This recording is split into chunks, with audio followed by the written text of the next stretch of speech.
मौलवी भी तो दीन को ही बेच रहा है। नमाज पढ़ाना सवाब का काम है, पैसे क्यों लेते हैं? अजीब बात कर रहे हैं आप। मौलवी नमाज पढ़ा रहा है, सवाब का काम है, तो मौलवी फ्री करे, दीन बेच रहा है, पैसे अगर ले रहा है तो भाई कुरान पढ़ना पढ़ाना सवाब का काम है ना। तो जो कुरान छापने वाली कंपनी है वो फ्री में तो नहीं देती हैं आपको कुरान, वो पैसे लेती हैं, वो कागज के पैसे लेती हैं, वो छपाई के पैसे लेती हैं।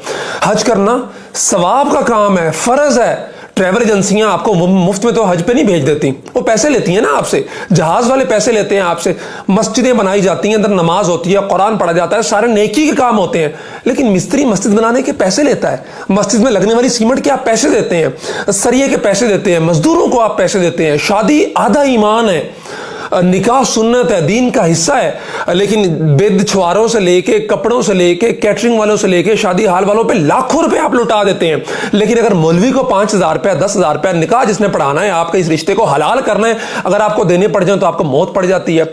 अजीब बात कर रहे हैं आप। मौलवी हमारी नजरियाती शर्तों का मुहाफिज है, हमारे ईमान की फिक्र कर रहा है, हमारे दीन की फिक्र कर रहा है, तो उसका जो टाइम वो दे रहा है दीन के लिए, मस्जिद के लिए, पाबंद होकर बैठा है आपकी नमाज पढ़ाने के लिए, जनाजे पढ़ाने के लिए, आपके साथ दीनी मामलात के अंदर तावन करने के लिए, तो उसका नफा पूरा करना भी आपकी जिम्मेदारी है।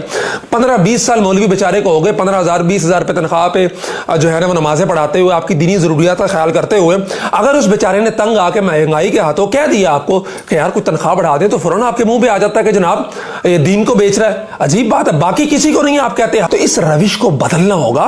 वो अपनी सर्विसेज दे रहा है, वो टाइम दे रहा है, वो आपके लिए पाबंद होकर बैठा हुआ है, तो इसलिए उसकी जरूरियात का ख्याल रखना है आपकी जिम्मेदारी। आप ये नहीं कह सकते कि वो दीन को बेच रहा है। अगर मौलवी दीन को बेच रहा है तो फिर हज सर्विसेज वाले दीन को बेच रहे हैं, फिर मस्जिद में बनाने वाले दीन को बेच रहे हैं, फिर वापडा वाले दीन को बेच रहे हैं जो मस्जिद में बिजली दे रहे हैं, फ्री दे ना, दीन का काम हो रहा है, वहां पे नमाजें पढ़ी जा रही हैं, वहां पे तो बच्चे कुरान पढ़ रहे हैं, मदारिस की बिजली फ्री कर दें आप, फिर वापडा दीन को नहीं बेच रहा।